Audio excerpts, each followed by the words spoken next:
Hi guys. Let me just wait for Instagram. Hi guys, hi guys. What a day. I made sure I was going to stick to these lives. Obviously, I had to change the time. My kettle is boiling. I just want to make a little bit of decaf coffee because I literally am the girl who breaks massive stuff in places. Sorry, my laptop's behind the below the camera. Breaks massive stuff just as I'm about to go live. So the sliding door literally just broke off of my room. How that happened, I still have no idea. But I'm laughing at myself because it's been an incredibly long day. The internet is a little bit really crappy in this place, so I hope you can hear me. If you are watching the live on Instagram, please just let me know if you can hear me because I can read those comments. Let me just fill my cup and then we are going to get to the topic of mirroring. But yo, in the comments along, tell me how your day has been. It's Friday, it's almost the end of the longest month of the year. And I know people have been struggling because payday is only next week. Tell me, how's it going? Okay, so the door is half open. If you hear noises, it's because this hotel is huge. But it is now what it is. They will fix the door in about 30 minutes, so I have a very limited amount of time to speak to you, or else someone's going to be banging on the door.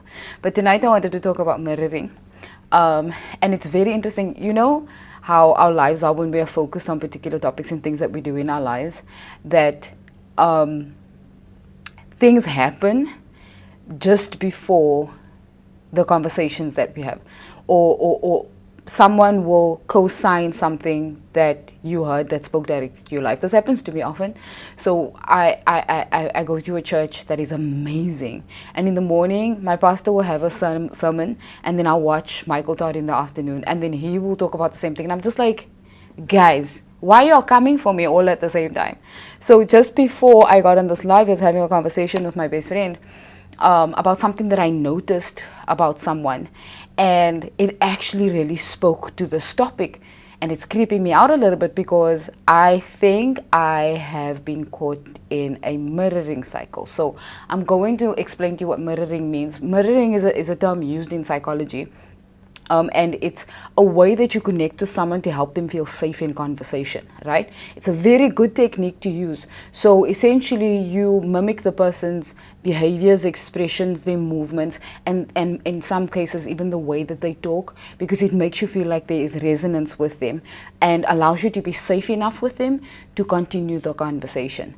It's very easy to meet someone that you feel connected to automatically simply because they mirror you well. Some people have a natural instinct to do this. I don't know if I do this. I should actually ask the people in my life if I do this. I don't think I do.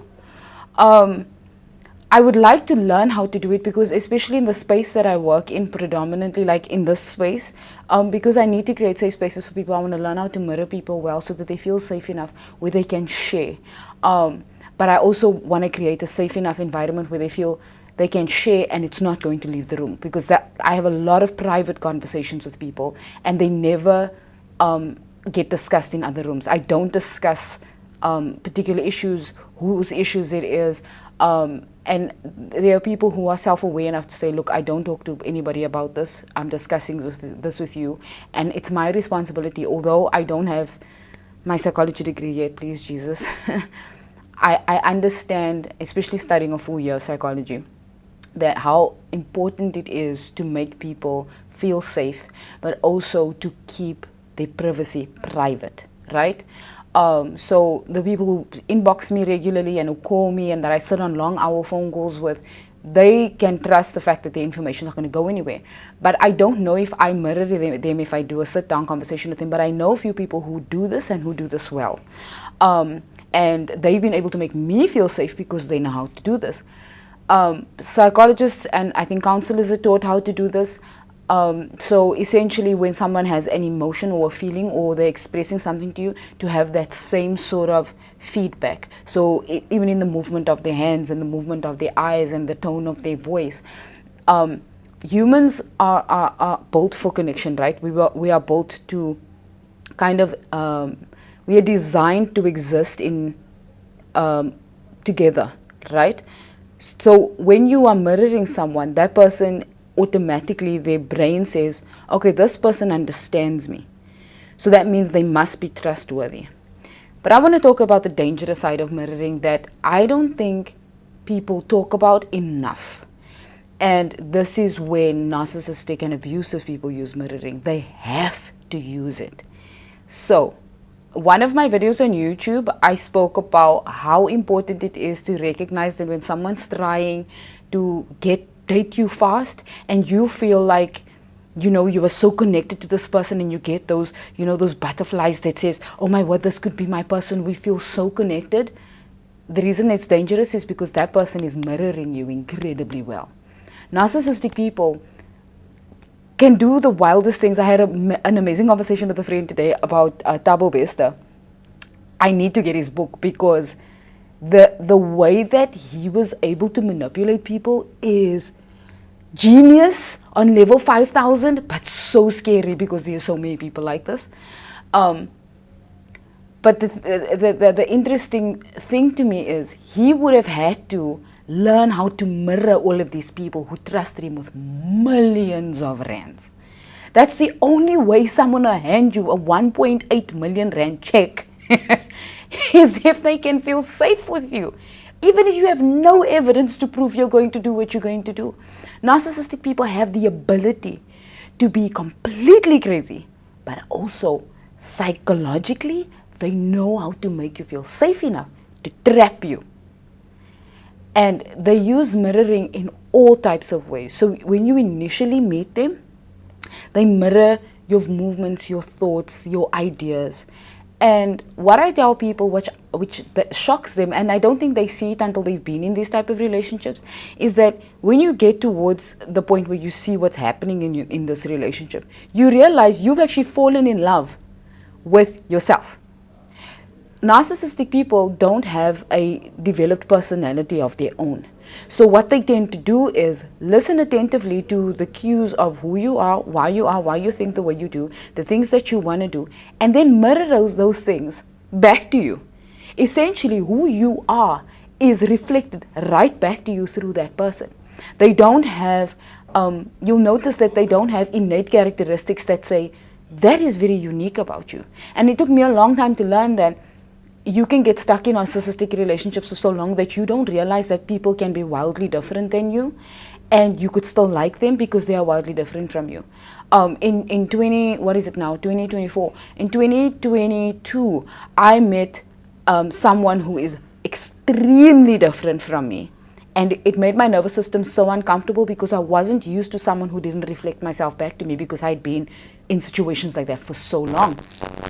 Narcissistic people have to do this because they don't have their own tools and systems to bring to you to say, I like this and I like this, and I like to dance in the middle of the street, and I like to make up music out of nowhere, and I am a really brilliant writer and I don't need motivation to do that. They don't have any of those tools. So they build whoever they are around you.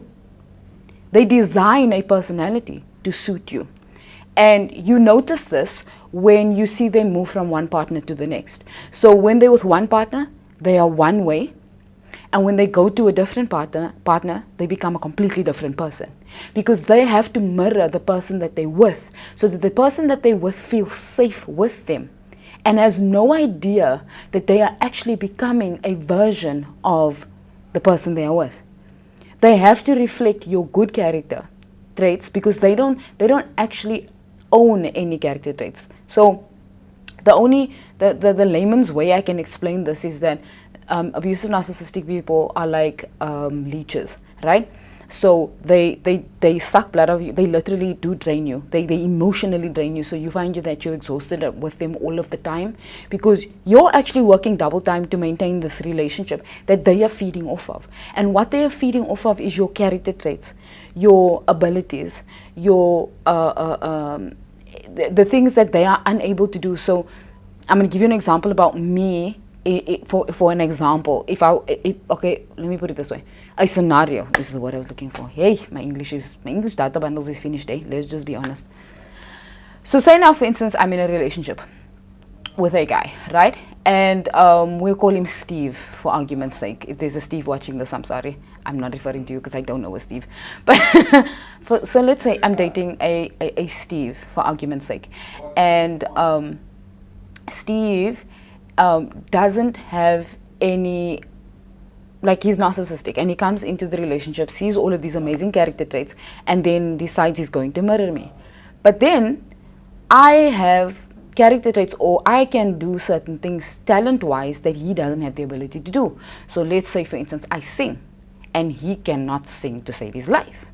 What Steve then innately does is he mirrors the things he can, which is character traits, which is the way you speak, the way you move, tries to mirror the way you think, but he can't because it's not part of his makeup.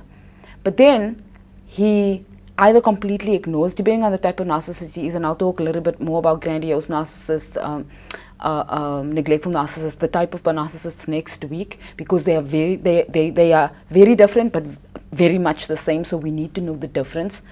But what Steve will then do is either completely ignore that gift, so much so that I don't feel the need to actually do anything with it, or he would find ways to make me feel bad about having that gift and not using it, but never nurture it, because he can't mirror that gift, because he doesn't actually have the ability. And his insecurity will make sure I never realize how important that gift is, so that he feels like he always has the upper hand with me. And I'm in a weird place in Instagram. I'm not sure which direction to sit in to be in the center.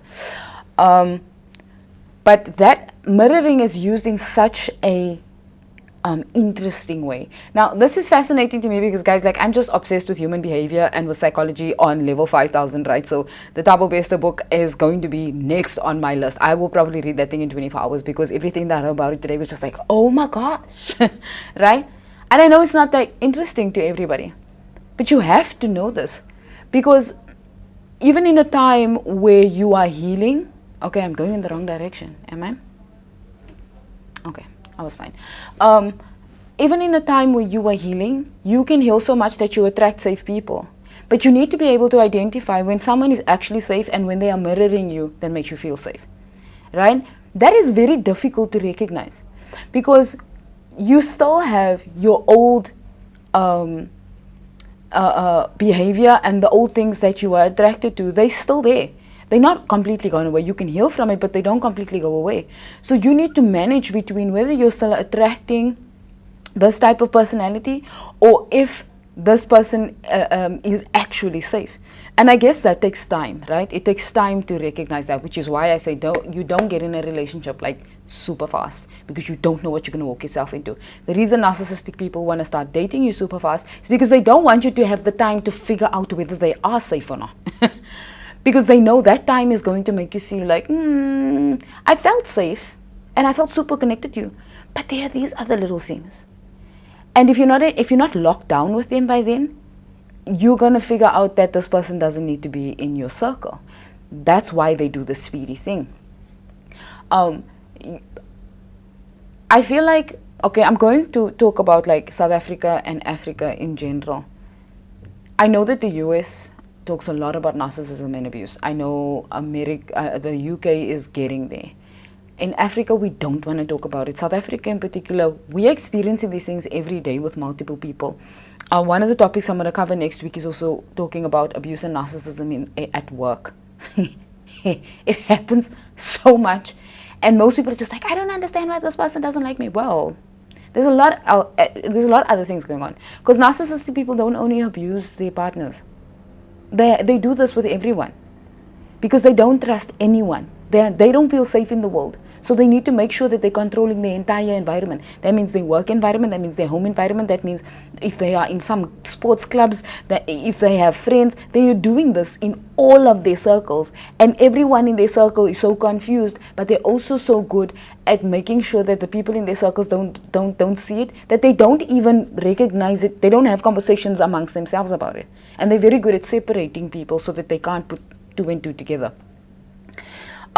And they mirror all of these people in individual ways. One of the wildest examples I'm going to make, something that just dawned on me, is that you will know when someone is narcissistic if you've known them for a very long time, and they mirror you, but when they spend time with other people for a little bit and they come back to you, they actually talk exactly like that person. And I'm not talking about maybe a few words here and there. They talk exactly like the person that they spent a lot of time with. They say things about that person would say word for word. I've been in a couple of conversations where I recognized that this person was toxic because when they were with me, we felt really resonant. And then I wouldn't see them for maybe 2 or 3 days. They'd spend time with one particular person and come back and say something I knew that person would say verbatim. Like word for word, in exactly the same expression, the same way. And a few times I was just like, this is odd. It's just like, you don't sound like you see, like me. I didn't realize that they were sounding like me the whole time. I'm like, but you don't sound like me. You sound like the person you were just with. But it happens so randomly that you don't even realize that it's happening, but it happens a lot. Just watch who they spend the most time with and how much they become like that person. How much their thought patterns and ideas become like that person's, and you will realize that they don't actually have any original thoughts or ideas, which is very, very scary. A lot of the data that they pick up over the years is built up of other people's character traits, ideas, and education. The things that other people teach them is stuff that they build on because they're not actually going to, they're not able, it's not even that they're not going to, they're not able to have the life lesson thing that healthy people are. They don't have the ability to retain that information because they don't grow, they don't heal, they don't become different people. They just become the people they're mirroring. So when you, the thing that someone asked me the other day was, if I'd ever get back into a narcissistic relationship, would I? And I was like, no. And the reason why is because that person didn't change. They just became who they were with after me. That's not change. And for many, many years, I think through the 60s, 70s, and 80s, people were saying, no, then when you leave or when the relationship breaks up or whatever, then they change and they become different people or better people. That's not actually what's going on.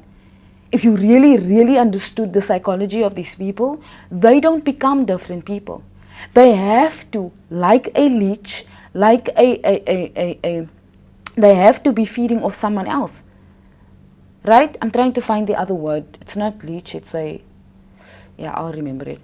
They have to feed off someone else, so they're going to find someone else so they can suck their blood and become like them. That's why you'll notice, like in movies, like in Mean Girls, I don't think it happens in Mean Girls, but the movies where there are girls who are bullies, usually those girls have very, very high insecurities, and what they tend to do is try to become like the people they admire. So much so that they mimic the way they talk, the way they walk, the way they dress, their lifestyles. When we were having this conversation about Thabo Besto today, it turns out that that's what he did. When he was very young, he hated poverty so much that he mimicked the people who were wealthy and found ways, criminal ways from a very, very young age, to live like the people he admired and never earned any of it. He was just really good at crime. And a lot of these people are, and you will never know it. Thabo Besto was only caught because he was grandiose, which I will talk about next week. But the more neglectful, and there's another name for the quiet narcissists, those ones are much more calculated with hiding. So they know how to use your shame to make sure that they are protected. If they're shaming you, they're not necessarily shaming you. They're shaming you because they know it's going to shut you up. Not because they want you to feel bad. They don't give a crap whether you feel bad or not, because they don't give a crap about you. They just want you to use your shame so that you don't say anything and they never get caught. That's why most people who are in abusive relationships don't ever speak about their abuse. Most people are too ashamed to even address it during and after, for this exact reason.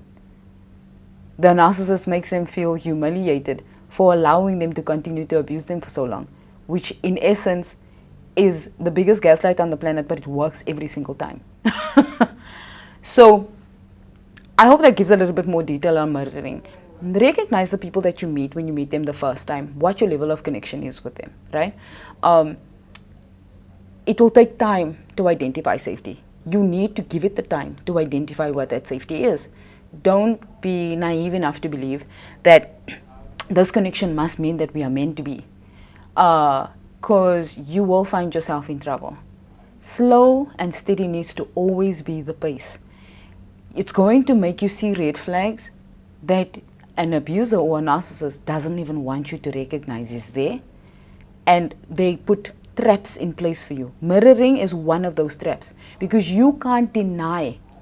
If you are a good character, a person with good character, good ideas, a solid understanding of yourself, big dreams, they will trap you with exactly the same stuff, and you won't see past it because it resonates with you, because it is you. They are giving you right back to you. And I don't ever hear anybody explain it like that, but I hope that gives you some food for thought. Just sit and mull on it. With the relationships in your life, your family relationships, your siblings, your partners, your friends. Just reflect on the people and how your connections are. And if they are based on characters or things that you believe, things that are built into your belief system, or if they only started to reflect those things back to you after hearing from you what your belief systems are, or observing you for a while. If they didn't initially come out with their belief systems, then there's some questions you need to ask. One of the things that I've started to do now with people, because I also realize even with the people that I'm safe with, there's some things there that concern me a little bit, that I may not have fully recognized this because I was just looking for safe people. You can be very naive in that situation as well.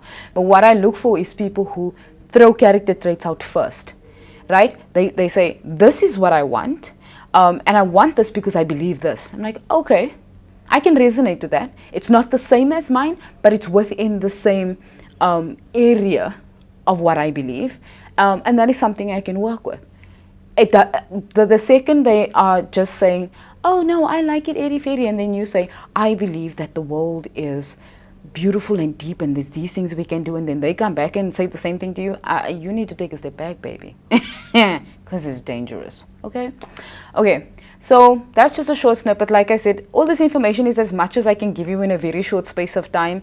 There's so much more to discuss.